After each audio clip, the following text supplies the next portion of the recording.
Hi, இன்றைக்கி நான் ஒரு சிம்பிளான செயின் தோடு அந்த மாதிரி எப்படி செய்யலாம் அப்படின்றதுக்கு தான் ஒரு சிம்பிளாக நான் என்ன பண்ணியிருக்கேன்றதை உங்களுக்கு காட்டலாம் அப்படின்றதுக்காண்டி தான் இந்த வீடியோ மேக் பண்ணியிருக்கேன். ஸோ நம்ம என்னென்ன கலர்ஸ் வாங்கியிருக்கோமோ அதை இந்த மாதிரி வச்சுட்டு இதை கோர்க்கிறது நம்ம ஊசி மாதிரியெல்லாம் ஊற்றுலாம் பார்த்து கோர்க்க தேவையில்லை. இந்த மாதிரி நரம்பு இருக்குது, நரம்பு கொடுத்துருக்காங்க. அதுக்கு நமக்கு என்ன பேட்டர்ன் வேணுமோ அதை நீங்கள் இந்த மாதிரி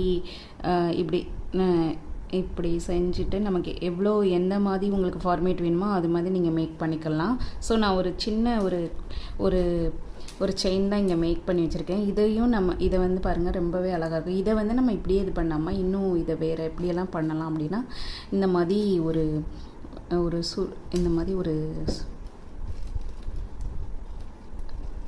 இந்த மாதிரி ஒரு சுற்றி வேறு ஒரு இதாக கூட இந்த மாதிரி ஒரு ரொட்டேட் ஆகுறது மாதிரி.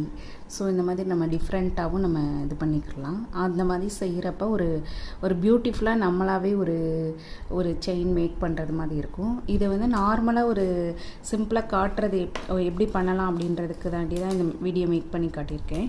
ஸோ ஃபார் எக்ஸாம்பிள் இதை மாலை பார்த்திங்கன்னா இதை நான் முன்னாடி இது பண்ணது தான். ஸோ இதை நம்ம ஒரு 3 டிஃப்ரெண்ட் கலர்ஸில் இந்த மாதிரி இதை மேக் பண்ணுறதுக்கு கொஞ்சம் டைம் ஆகும். ஆனால் நம்ம எவ்வளோ அழகாக இதை மேக் பண்ணலாம் அப்படின்றதுக்கு தான் சொல்ல வரேன். ஸோ இந்த சேம் கலர்ஸ்லேயே இந்த மாதிரி ரொட்டேட் பண்ணிவிட்டு அதுக்கப்புறம் நமக்கு எந்த மாதிரி ஜாயின் வேணுமோ அது ஒரு ஊசி வச்சு நம்ம இந்த மாதிரி இது பண்ணிக்கிறலாம். ஸோ இங்கேயும் ஒரு எல்லோ கலர் இது பண்ணியிருக்கோம். இதெல்லாம் நமக்கு வெளியில் கிடைக்கும், நம்ம எந்த மாதிரி ஹூக்லாம் தேவை அப்படின்னு சொல்கிறதுக்கு. ஸோ இந்த மாதிரி ட்ரை பண்ணலாம் அப்படின்றத இந்த வீடியோவில் நான் சொல்ல வரேன். ஸோ சிம்பிளான திங்ஸ்லேயே நம்ம ஒரு இதை ஸ்டார்ட் பண்ணுறப்ப எவ்வளோ அழகாலாம் இதாகுது அப்படின்றது தான் இந்த வீடியோவில். ஸோ இந்த மாதிரி ட்ரை பண்ணி பாருங்கள். தேங்க்யூ ஃபார் வாட்சிங்.